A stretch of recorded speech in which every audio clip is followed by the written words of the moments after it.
महाराज जी, मेरा प्रश्न है कि विवाह से पहले मेरे से कुछ ऐसे अपराध हो गए थे जो अब नहीं हैं, पर फिर नाम जप करते समय भी याद आते हैं। महाराज जी, मैं उन्हें कैसे भूल सकती हूँ? हाँ, भगवान से प्रार्थना कीजिए। जिस समय वो अपराध नष्ट हो जाएगा वो भूल जाएंगे अपने आप। जब तक वो अपराध नष्ट नहीं होता तब तक वो दिमाग में छाया रहेगा। उस अपराध का नाश नाम जप से ही होगा, भगवान से ही प्रार्थना कीजिए। और जिस दिन वो अपराध नष्ट हो गया तो तुम्हारी स्मृति ही नहीं जाएगी, उधर स्मृति में ही नहीं आएगा। तो और नाम बढ़ाइए और भगवान से प्रार्थना कीजिए, भगवान क्षमा कर दें तो सारे अपराध क्षमा। भगवान कहते हैं ना, अहम त्वाम सर्व पापेभ्यो मोक्षयिष्यामि मा शुचः, मैं तुम्हें समस्त पापों से मुक्त कर दूंगा, तुम केवल मेरी शरण में आ जाओ, मेरा चिंतन करो। तो भगवान के आश्रित होकर भगवान का नाम जप करो और भगवान से प्रार्थना करो, वो तुम्हारे अपराधों को, पापों को क्षमा कर देंगे। और पाप क्षमा का मतलब वो तुम्हारी स्मृति में ही नहीं आएगा, खत्म हो जाएगा। मंगलमयी, सुखमयी, पॉजिटिव चिंतन होने लगेगा। पाप का फल क्या होता है? निगेटिव चिंतन, नकारात्मक चिंतन, भयावह चिंतन, उद्विग्न करने वाला चिंतन। और जब पाप नष्ट हो जाता है तो सकारात्मक चिंतन, आनंद वर्धन करने वाला चिंतन होने लगेगा। ये जैसे डिप्रेशन में पहुंच जाते हैं ना, ये अपराध है, पाप है। वो सोच सोच सोच सोच करके उसको इतना कमजोर कर देता है कि भय, उद्विग्न, शोक, घबराहट ये उसके अंदर पैदा हो जाती है। तो हमें लगता है कि नाम जप और भगवत प्रार्थना, इससे सब ठीक हो जाएगा। भगवान के भजन में बड़ी सामर्थ्य है, और बढ़ाओ, और नाम जप बढ़ाओ। महाराज जी, आपके द्वारा सुना है कि एक जो पापी पुरुष होता है उसे भी विस्मरण हो जाता है, और एक जो पुण्य आत्मा है जिसने अपना अंतःकरण पवित्र हुआ उसे भी स्मरण, बीच में हम जब बीच में तब उसका अपराध का बोध होता है। महाराज जी, हाँ, जो घोर पापी उसको इससे तो मतलब नहीं। और जो पुण्यात्मा, जो देखो आज या 2-3-4 दिन से सत्संग में सुना कि 2 प्रकार के कर्म, जैसे पापी, पाप करने वाला, पुण्यात्मा, शुभ कर्म करने वाला, और एक कहता पाप पुण्य मिश्रित। ये जैसे वार्ता है, पाप पुण्य मिश्रित है, ना आप पापी कह सकते और ना पुण्यात्मा कह सकते, दोनों मिश्रित है। उसमें सुधार के बहुत जोर के चांस रहते हैं, और वो पाप पुण्य दोनों को मिटाकर भगवत प्राप्ति कर सकता है। लेकिन पापी है तो उसे नरक जाना ही पड़ेगा। अगर वो भजन का कहीं उसको संत का संग मिल जाए, शास्त्र पढ़ ले और भजन में रुचि हो जाए, तो भगवान कहते हैं अपिचेत सुदुराचारो भजते माम अनन्य भाग साधुरेव समंतव्या सम्यक व्यवसिता। ऐसा घोर पापाचारी, दुराचारी रहा, पर उसको ये पता चल गया कि भगवान ही एकमात्र मुझे मुक्त कर सकते हैं, और भगवान की शरण में आ गया। तो भगवान कहते हैं मैं उसको पावन करूंगा, उसे साधु मानो, क्योंकि मैं साधु बनाऊंगा। और एक होता पुण्यात्मा जो स्वर्ग आदि भोगों का भोग भोगते हैं, और फिर यहाँ पुण्य पुरुषों के यहाँ जहां खूब धन वैभव ऐश्वर्य भोग विलासिता है, अब यदि उनको भोग विलासिता के मद में पूरा जीवन व्यतीत करते निकल जाए तो व्यर्थ चला गया। अगर कहीं भगवान के हेतु की कृपा से उनको सत्संग मिल जाए, और सत्संग में उनको पता चले कि मेरे जीवन का उद्देश्य तो भगवान की प्राप्ति, भजन है, मैं तो भोग विलास में लग रहा हूं, तो उनको भी चांस है कि भजन मिले। पर ज्यादातर चांस 2 को ज्यादा मिलता है, जो शुभ अशुभ मिश्रित कर्म वाले हैं, तो उनको ज्यादा चांस मिलता है। पापात्मा बड़ा मुश्किल है लग पावे, और कोई धनी पुण्यात्मा जो भोगों में लगा है वो मुश्किल है कि कहीं सत्संग आदि के लिए, कहाँ सत्संग आदि, वो तो अपनी विलासिता में जाता है। तो ये 2 में जो शुभ अशुभ मिश्रित है, इनमें जलन होती कि क्योंकि शुभ भी है अशुभ भी है, तो इनमें जलन होती कि यार हमसे पाप क्यों हो गया, बड़ी गलती हो गई, भगवान क्षमा करें। वो उपाय करते हैं पाप नष्ट। अगर पुण्य बन गया, शुभ का फल सुख आया, तो गौ सेवा, संत सेवा, ऐसे ऐसे करके वो अपने शुभ का नाश कर देते हैं, और भगवत चिंतन, भगवत शरणागति से अशुभ का नाश कर देते हैं, और वो भगवत प्राप्त हो जाते हैं। बिना शुभ अशुभ नष्ट हुए भगवत प्राप्ति नहीं। तो ये बात तो बहुत सुलझने की है कि जिसके शुभ अशुभ मिश्रित है वो बहुत जल्दी इस लाभ को ले लेगा। जी, अमित जी, राधे राधे, बेंगलोर से। राधे राधे महाराज जी, आपके चरणों में कोटि कोटि प्रणाम। महाराज जी, क्या संतों के प्रति सेवा, आसक्ति एवं आकर्षण से भी भगवत प्राप्ति एवं आवागमन इसी से ही होती है, इसी से ही होती है। जो आसक्ति संसार में बंधन का कारण है, वही जब भगवत प्रेमी महात्मा से हो जाती तो मोक्ष का खुला हुआ द्वार हो जाता है। उमा संत समागम शम न लाभ कछुआन, बड़े भाग पाइप सत्संगा विनय प्रयास होए भवभंगा। संतों से प्रीति होना कोई खिलवाड़ है? संतों से प्रेम कर ले। ये बाहरी ऐसे बोलना कि हम आपसे प्यार करते हैं, ये कोई प्यार है? ये तो नाटक। संतों से प्रीति कर लिया तो अनंत पीछे डोलेंगे। भगवान ने स्वयं कहा है, सातों सम मोहिमय जग देखा, और मोते अधिक संत कर लेखा। पर संत मिले तब, जब द्रवहि दीन दयालु राघो तो साधु संगति पाइए। संत मिलना बड़ा कठिन है, महत संगस्त दुर्लभ हो, और अगर मिल गए तो फिर उसका परिणाम ही अमोघस्य भगवत प्राप्ति।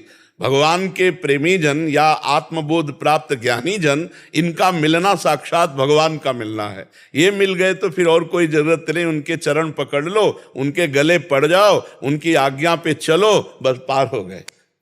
ये तो बहुत कठिन बात है। संतों से प्रीति कहाँ, संतों से प्रीति तो कोई बिरला निर्वाह कर पाता है, संतों से प्रीति नहीं हो सकती। अगर हो गई तो फिर जगत प्रीति रह नहीं सकती। एक बात ये, जगत प्रीति नहीं रह सकती। जो संतों का, तो संतों का एक स्वभाव होता है, जैसे नारद जी के विषय में है, आपू सरिस चाहे सब कीन्हा, वो अपने समान सबको बनाना चाहते संत जन। तो भगवत प्राप्त निश्चित हो जाता है जो संतों से आसक्त हो जाता है। पर संतों में आसक्त होना बड़ा कठिन है, क्योंकि जब तक संत में भगवत भावना नहीं होगी तब तक मनुष्य बुद्धि के कारण हम उन पर दोष दर्शन कर सकते हैं। और जहां इसीलिए लिखा है मात संगस्त दुर्लभो पर अगम्यो, निर्वाह करना बड़ा कठिन है। अगर संत में मनुष्य बुद्धि रही तो कहीं ना कहीं हम दोष दर्शन करेंगे, और जब दोष दर्शन करेंगे तो हमारा पतन हो जाएगा और हम भगवत प्राप्ति की योग्यता खो देंगे। संत में जब भगवंत बुद्धि हो जाए, जाने वो संत अनंत समाना, ये साक्षात भगवान है। अब और कौन से भगवान की प्राप्ति करनी, उनकी आज्ञा पे चलो तो एक दिन वही दर्शन करा देंगे अपने स्वरूप का, भगवत स्वरूप का। हो गया काम। सबके हृदय में इष्ट विराजमान है, तो संतों के हृदय में तो पर्दा हटा के विराजमान है। सबके हृदय में त्रिगुण माया का पर्दा लगा के बैठे हैं। संतों ने भगवत अनुराग से वो पर्दा हटा दिया, भगवान प्रगट बैठे हैं। बस तुम्हारे नेत्र का पर्दा हट जाए तो तुम्हें संत में ही भगवंत के दर्शन हो जाएंगे। और वो पर्दा हटाएंगे वही संत जो आज्ञा कर रहे कि ये नाम जप करो, ये साधन करो, ये पाठ करो, ऐसे चलो। वो पर्दा हटाने के लिए है। इष्ट और संत ये दो नहीं, और दो ना होते हुए मोरे मन पर वश विश्वासा और राम ते अधिक राम कर दासा। भगवान से भी बढ़कर के भगवान के प्रेमी संत जन है, क्योंकि भगवान के होते हुए भी हमारी दुर्गति नहीं रुकी, और संत के होते हुए दुर्गति नहीं हो सकती। अगर संत संग हो गया है वास्तविक भगवान की कृपा से, फिर दुर्गति नहीं हो सकती। संत संग सीधे अपवर्ग कर और कामी भव कर संत। संत का तो संग सीधे भगवत प्राप्ति कराने के लिए। क्यों भाई? गौरव किशोर शर्मा जी। राधे राधे महाराज जी। महाराज जी, मैं न्यूज़ इंडिया उसमें एंकर हूँ। किसी न्यूज़ में न्यूज़ पढ़ते हैं, कह रहे हैं कि इनकी भौतिकवाद और आधुनिकता के युग में अत्यधिक महत्वाकांक्षी हो गया हूं। जो चाहता हूं मिल भी जाता है, लेकिन और पाने की इच्छा समाप्त नहीं होती, मुझे सुकून नहीं मिलता। कभी नहीं होगी, कभी नहीं होगी। स्वप्नों का कभी अंत है क्या?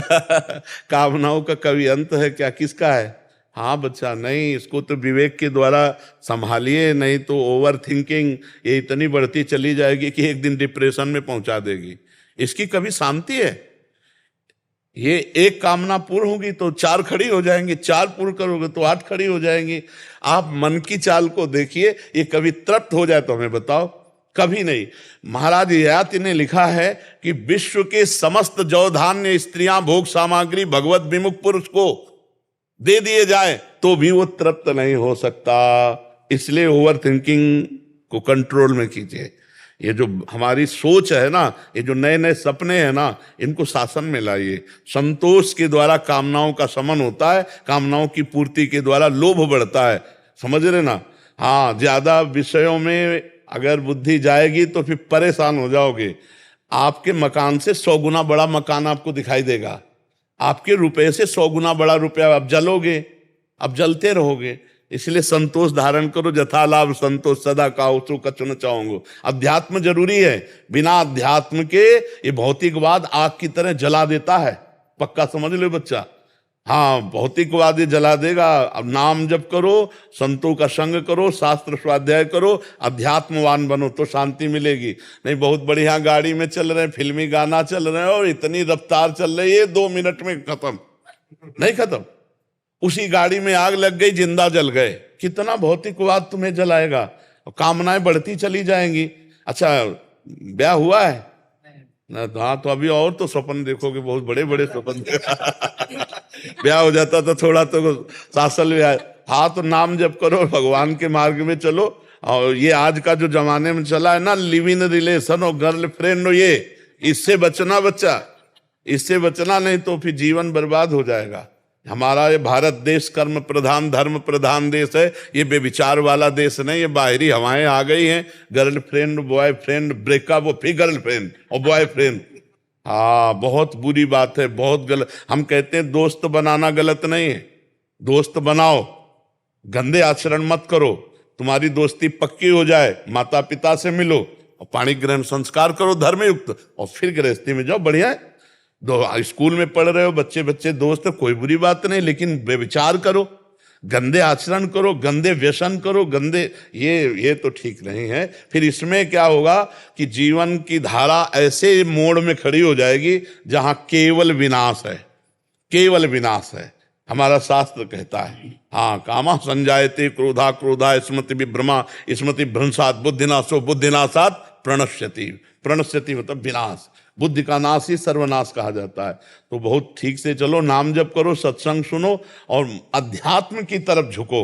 भौतिकवाद की तरफ कितना बढ़ोगे आप आपका बहुत सुंदर लड़की से ब्याह होगा तो उससे सुंदर लड़की आपको दिखाई देगी। आप क्या देखोगे? भौतिकवाद कितना बड़ा है, कितना बड़ा भौतिकवाद।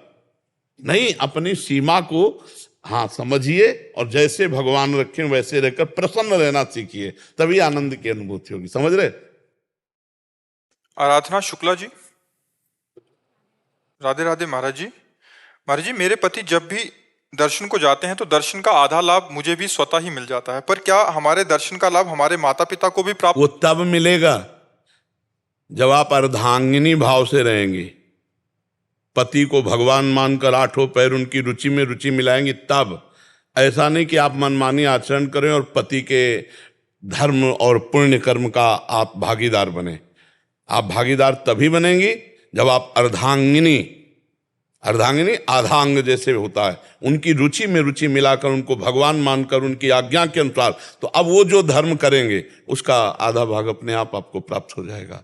आप मनमानी आचरण करें और उनमें भगवत बुद्धि ना करें तो फिर ऐसा नहीं। सिद्धांत को समझना पड़ेगा कि आप अपने मौफी पति मेहनत करके गया श्राद्ध के नाना प्रकार के तीर्थ याटन के सबको आधा फल आपको मिल जाएगा, तब मिलेगा जब पति के सिवा मन वचन कर्म से कोई और ईश्वर नहीं, मेरा पति मेरे लिए भगवान है, आठों पहर उनकी आज्ञा में तत्पर हैं, तो अब वो पति के द्वारा किए हुए सारे पुण्यों का आधे की हिस्सेदारी होगी और वो भगवान के भाव से है पति में, इसलिए उसको भगवत प्राप्ति भी हो जाएगी।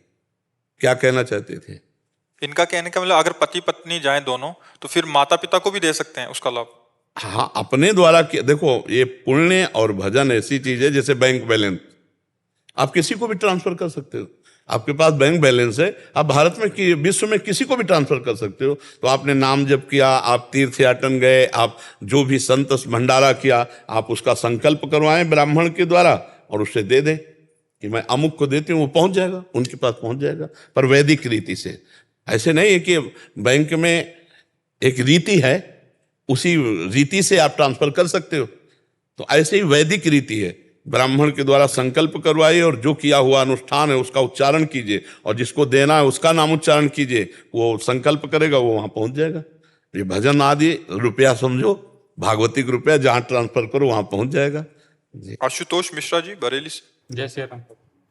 राधे राधे महाराज जी, आपके चरणों में कोटि कोटि प्रणाम। महाराज जी, मैं हनुमान जी को गुरु रूप में मानता हूं अपना। क्या महाराज जी गुरु का साक्षात रूप में होना और क्या बच्चा हनुमान जी से आप बात कर सकते हो? क्या हनुमान जी आपके अंदर की जो कमजोरी है, आपकी जो परेशानी है, जो आपकी मानसिकता है, क्या आपको डांट सकते हैं? नहीं डांटेंगे, क्योंकि इस कोटि का शिष्यत्व हो तब वो गुरुत्व भाव में आकर के प्रगट डांट सकते हैं। इसलिए हमको प्रगट में गुरु की आवश्यकता है जो माता की तरह दुलार करे और पिता की तरह थप्पड़ जमा सके।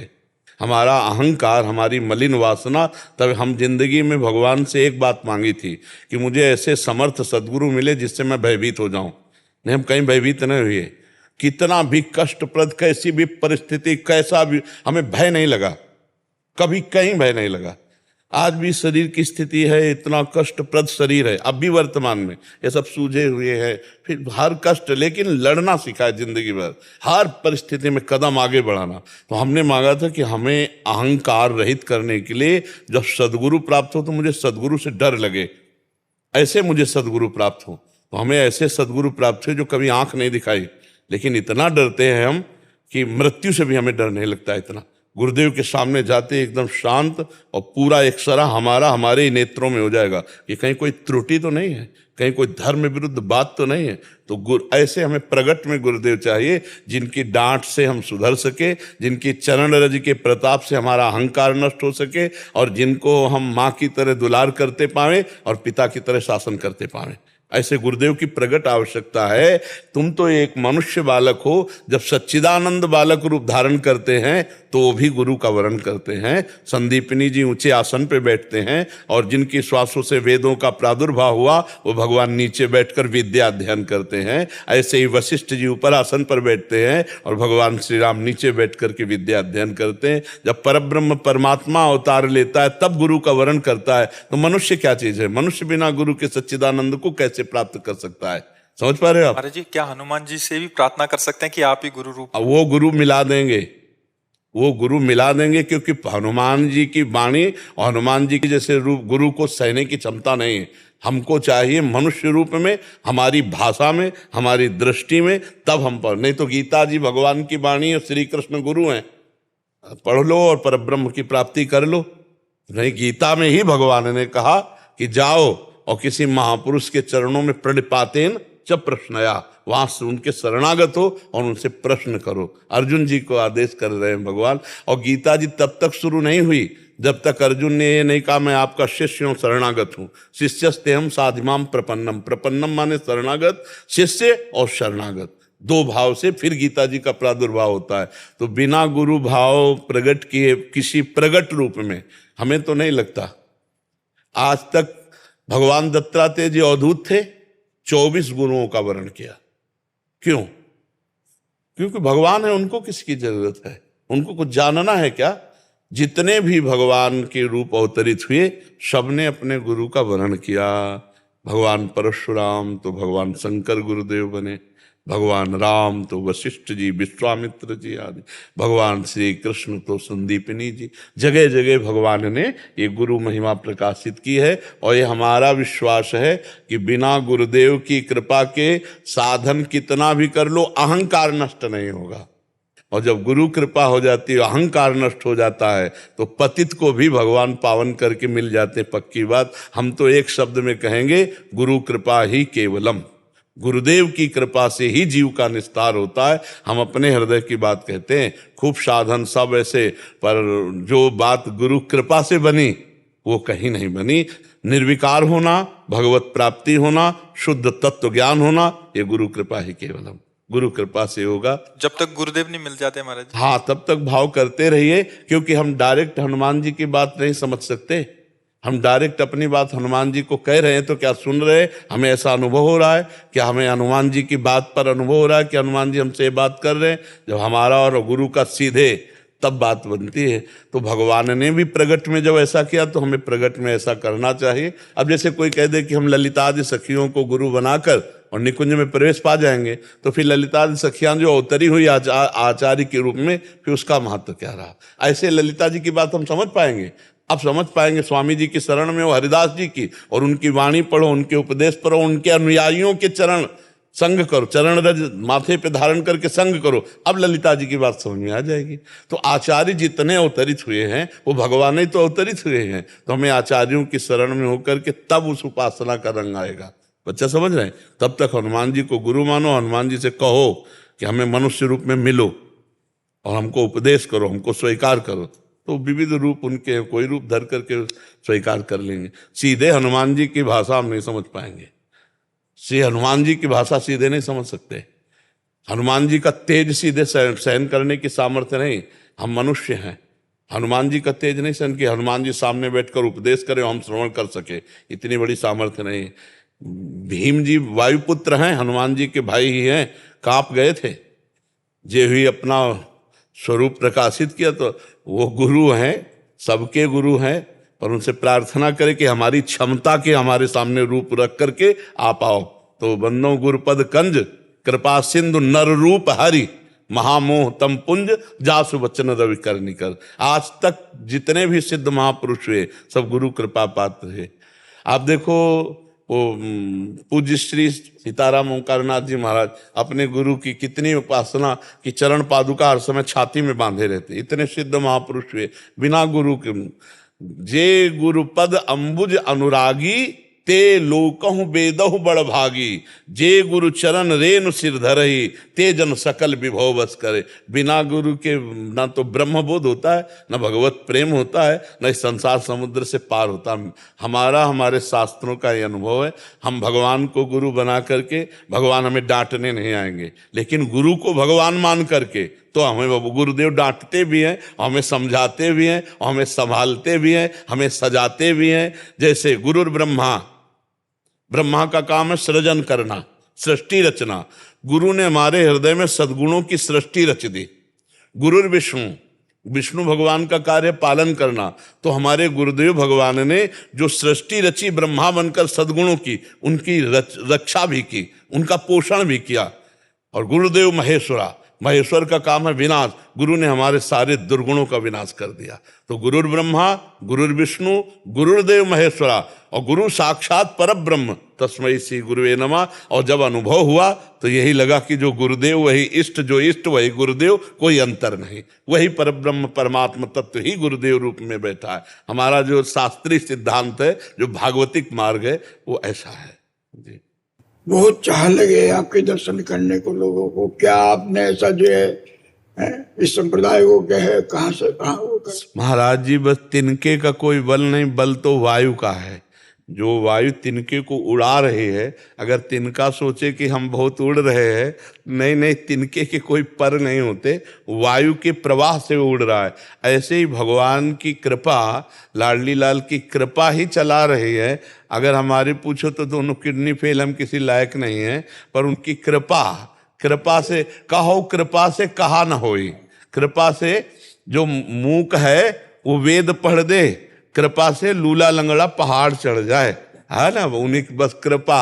मूकम करोति वाचालम पंगुम लंघेते गिरिम यत कृपा तम हम वंदे परमानंद माधवम।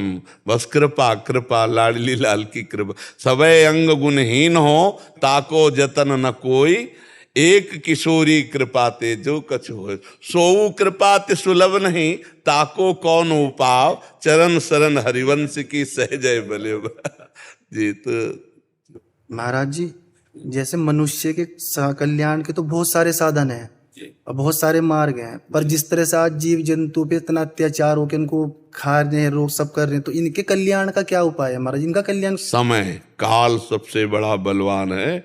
जब समय आता, जैसे हम तुम भी भगवान के अवतार के समय रहे होंगे, लेकिन हमारा समय नहीं बना, हमारा काल नहीं ऐसा आया कि हम भगवान की शरण में होकर भजन करके मुक्त हो जाते। भाई प्रभु प्रकट हुए ना, प्रियालाल प्रकट हुए वृषभानु भवन में, नंद भवन में, लेकिन हम भी तो कहीं सृष्टि में होंगे, पर हमने उनका दर्शन नहीं किया, उनसे मिले नहीं।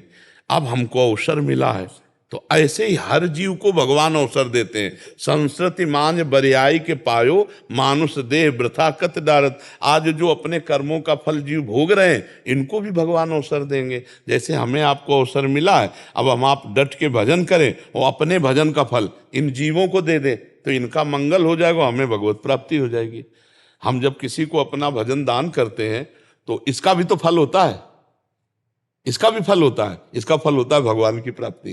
तो संत जन अपना पूरा भजन करके जगत को दे देते हैं, और इसका फल वो होता है कि वो भगवान को प्राप्त हो जाते हैं और जगत का मंगल होता है। इसीलिए सब संतों को नमस्कार करते हैं। तो हमें जो मनुष्य जन्म मिला, पहले हम डट के भजन करें। हरिवंश नाम बिसरे न छिन, श्री हरिवंश सहाय फल। यदि हम निरंतर नाम जप करेंगे तो नाम से ही प्रेम का प्रादुर्भाव होता है, और प्रेम से ही भगवत साक्षात्कार होता है। सेवक जी महाराज कह रहे हैं, प्रेम मूल यह नाम है, प्रेमी रसिक जपत यह नाम, प्रेम मगन निज बन विश्राम, श्री हरिवंश जहाँ रहें प्रेम प्रवाह परे जन सोई, तब क्यों लोक वेद सुध होई। जब हरिवंश कृपा करी, व्रत संयम तब कौन कराए। संतत सकल सुनो चित लाय, श्री हरिवंश प्रताप जस। ये नाम ही प्रेम मूल। तो हम निरंतर नाम जप करें और खूब प्रेम में डूबें प्रियालाल के, तो साफ संसार का प्रपंच खत्म हो जाएगा और ये जो दुख है ये भी मिट जाएगा। क्यों? क्योंकि प्रभु के सिवा कोई जीव जंतु नहीं है। ये क्रूरा अपिपापिनो न च सताम संभास्य दृश्या से, सर्वान वस्तुतया निरीक्ष परम स्वाराध्य बुद्धिर मम। मेरे राधा वल्लभ लाल ही सर्वत्र है, कोई दूसरा है नहीं। अब वो देखो, जैसे खिचड़ी में राधा वल्लभ लाल जी को देखो ना, कभी वो वैद्य बनते हैं, कभी पतंग उड़ाते हैं, कभी ये लीला। ऐसे ही राधा वल्लभ लाल की विशाल मायामयी लीला है। अब इसमें कभी पक्षी बन करके, कभी सुखद, कभी दुखद, कभी विनाश लीला, कभी पालन लीला, कभी सृजन लीला। पर मेरे राधा वल्लभ लाल इन तीनों लीलाओं से परे हैं। इन तीनों लीलाओं के होते हुए भी दूरे सृष्टियादि वार्ता। बात समझ नहीं? तो हमको दुखी नहीं होना, हमको भजन करके जीवों के कल्याण के लिए देना है। अपने प्रभु का स्वरूप मानकर निरंतर उनको सुखी होने का आशीर्वाद देना है। भजन करो डट के, सबको दो तो सबका मंगल हो। अब हम भजन न करें, केवल बैठ के सोचते ही रहें तो बात नहीं बनेगी। क्योंकि हमें अवसर मिला इस समय भगवत प्राप्ति का, अगर हम भजन नहीं करेंगे, हम चूक गए तो फिर हमारी भी गति बिगड़ जाएगी। हिरन के बच्चे का चिंतन बन गया तो अगला जन्म भरत जी का हिरन का हुआ। तो अगर हम भी इधर उधर दौड़ाएंगे बुद्धि, तो हमारा भी तो जन्म बिगड़ जाएगा। तो हम बुद्धि दौड़ाएं राधा वल्लभ लाल जी के चरणों में, और राधा वल्लभ लाल जी की सारा खेल उनका है, उनकी जिम्मेवारी उनके ऊपर, हमारी जिम्मेवारी हमारे ऊपर। हमारी जिम्मेवारी कि हम भूलेंगे नहीं, और आपकी जिम्मेदारी है कि हमको भी ना भूलना। बिसरी हो ना बिसारी हो, यही दाल मोहि देव, श्री हरिवंश के लाड़िले मोहि अपले करि ले। जी रविंद्र जी दिल्ली से। राधे राधे। राधे राधे महाराज जी, आपके चरणों में कोटि कोटि प्रणाम। महाराज जी, समुद्र मंथन के समय देवताओं और दानवों ने एक जैसा श्रम किया, जबकि फल उनको अलग अलग मिला। महाराज जी, क्या भगवान एक ही समय पर एक ही उद्देश्य के लिए एक ही जैसी किए गए श्रम का फल अलग अलग? अब आप इसमें फिर ध्यान दीजिए, दृष्टि डालिए। इसमें कोई श्रम नहीं कर रहा था, केवल भगवान कर रहे थे। आप पूरे समुद्र मंथन को भी पढ़ना जाके, भगवान ने प्लानिंग बनाई। पता है आपको? हाँ बोलते जाना, जाना पता हो तो हमें बताना। भगवान ने इसका पूरा संकल्प रचा, देवताओं को दैत्यों के पास भेजा सन्निधि के लिए। ये हमारी आपकी मित्रता और समुद्र मंथन होगा, उसमें अमृत आदि जो ये रत्न निकलेंगे उनको हिसाब से बांट लेंगे, और अमृत आपस में फिर बांट। फिर समुद्र मंथन के लिए जो मंदराचल पर्वत, उसको भगवान उठा के लाए गरुड़ पे। नहीं, पिचक गए थे, आधे तो मर ही गए थे। भगवान ने अमृत दृष्टि से जिलाया, नहीं तो आधे तो मर गए थे। पढ़ के देख लेना, भगवान उठा के लाए। फिर मंदराचल के लिए जो रस्सी, तो वासुकी नाग को तैयार किया गया, और उनमें भगवान निद्रा रूप से बैठे। भगवान वासुकी के अंदर निद्रा रूप से बैठे। भगवान फिर जब जो ही मंदराचल चलाना शुरू हुआ, सो डूबने लगा, तो भगवान कच्छप रूप से बैठे नीचे। फिर देखा कि दैत्य जो है, जब वो पूंछ की तरफ लगाया तो उन्होंने कहा मुझे निकृष्ट समझते हो क्या? तो फण की तरफ, तो उनके अंदर जो जहर की फण से निकल रही थी वासुकी के, तो भगवान उनके दैत्य शक्ति के रूप में, दैत्य शक्ति अपार बल बन करके भगवान, और देवताओं में देवी शक्ति के रूप में, और ऊपर से 1000 भुजा धारण करके मंदराचल को ऊपर से रोके हुए, और इधर अजित रूप से देवताओं की तरफ लग के पूरे समुद्र मंथन में महाराज केवल भगवान है। भगवान का बल काम कर रहा है, और भगवान सदैव अपने जनों का पक्ष लेते हैं। अपने जन कौन? जो भगवान की शरण में। दैत्यों ने भगवान को नहीं पुकारा था, दैत्यों के पास मित्रता के लिए देवताओं को भगवान ने भेजा था, क्योंकि देवताओं ने भगवान की शरण ली थी। और समुद्र मंथन में पूरा का पूरा भगवान का बल रहा। अब जो विष निकला, अब देवता दैत्य दोनों घबराए, तो भगवान शंकर ने उसे गले में धारण किया। जो जो रत्न आदि निकले, भगवान इशारा कर देते तो देवता चुप हो जाते, तो दैत्य ले लेते थे, और भगवान जब इशारा कर देते तो देवता ले। और जब अमृत का कलश निकला तो दैत्य लेके भाग गए। शायद है कि अगर वो भगवान के अनुसार पूछते तो फिर भगवान को पिलाना पड़ता।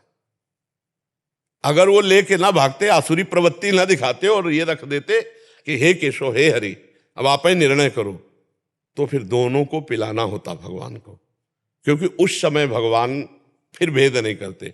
जब देवताओं का हिस्सा ही नहीं दिया और लेके भाग गए, तो समुद्र मंथन तो देवताओं की प्रार्थना से हुआ था, देवता भगवान की शरण में थे, तो भगवान ने इशारा किया चुप रहो अभी पूरा लाते हैं।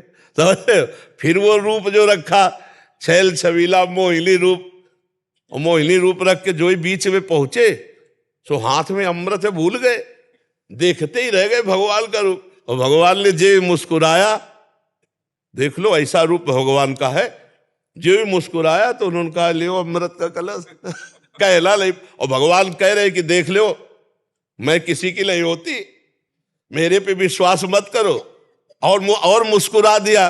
तो उन्होंने कहा तो हम पे पूरी रीझी। बोले आप, तो बोले हम जो करेंगे तुम रोकोगे नहीं? बोले बिल्कुल नहीं रोके। तो सब देवताओं को पिला दिया।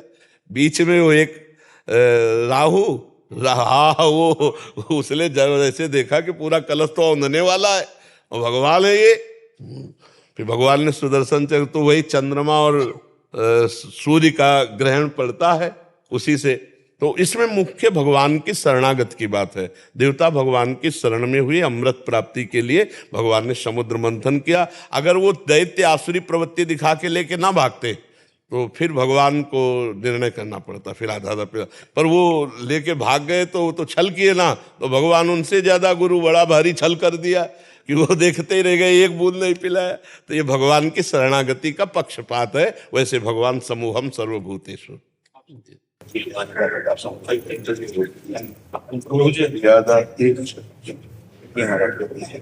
इसका अनुभव संपादन और अनुवाद कैसी ने किया महाराज?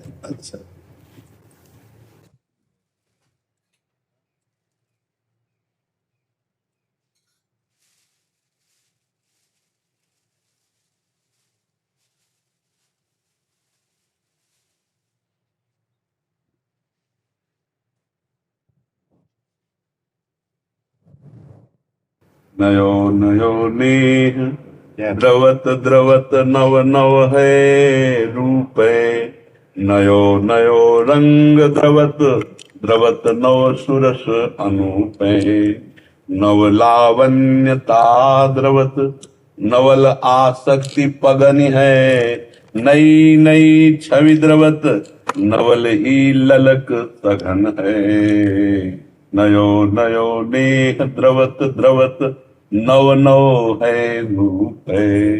अमृत बार बड़ी कृपा।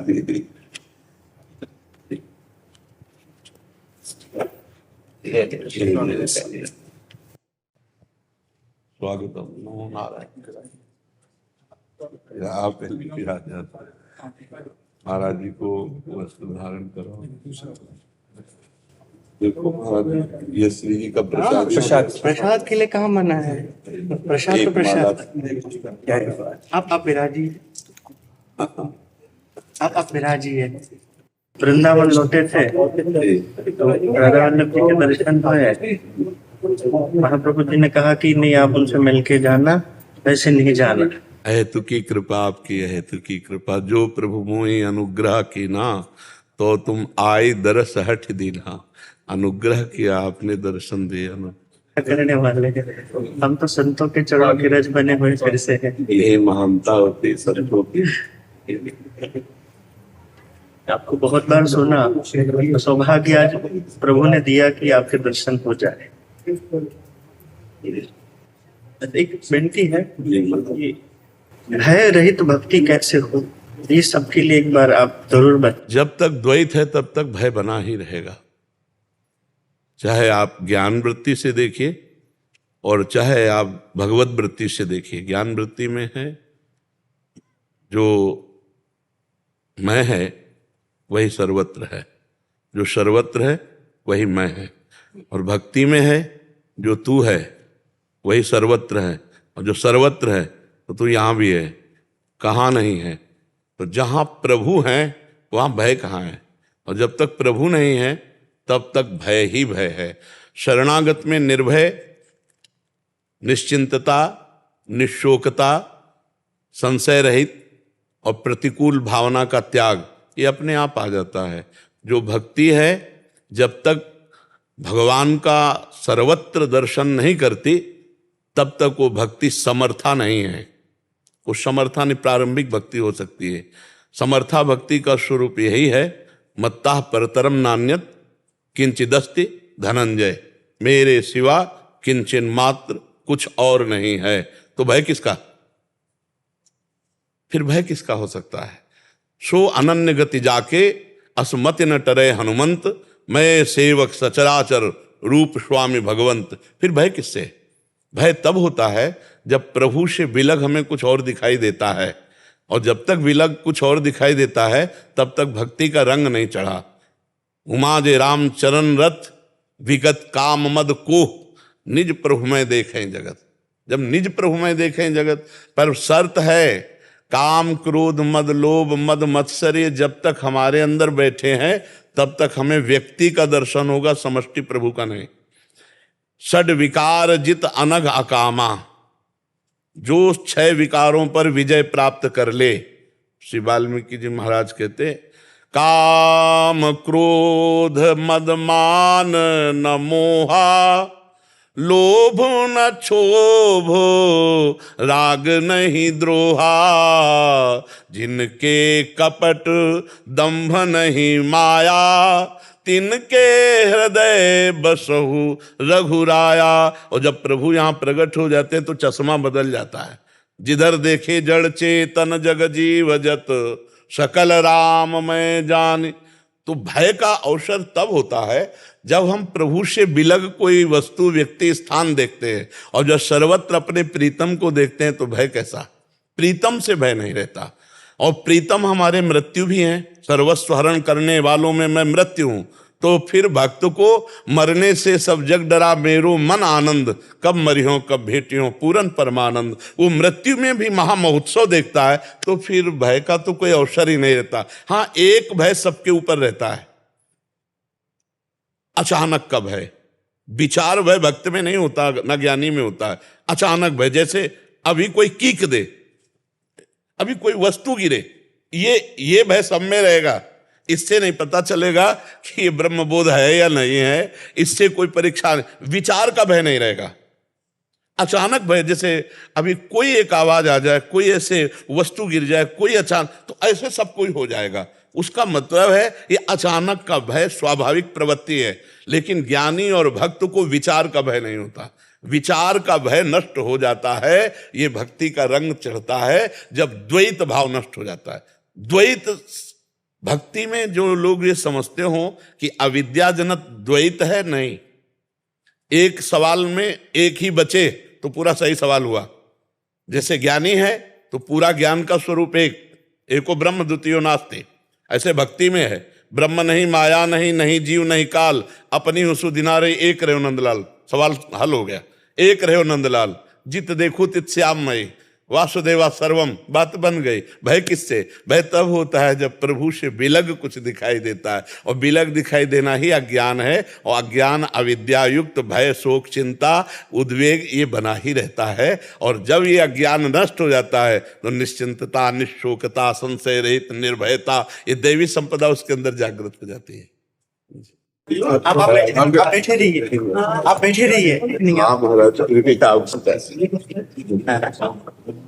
आपसे भी आपने बहुत बड़ा अनुग्रह किया, सबको भय मुक्ति का मार्ग दिखा, क्योंकि बिना भय के कोई कार्य नहीं हो पाता। हर क्षण भय ही भय है जीवन में, हरि प्राप्ति हो पाएगी। नहीं है जो भगवान से विमुख है उसको भय, नहीं तो अन्यथा नहीं। हर समय मृत्यु के साथ लड़ रहे हैं से कोई भय नहीं।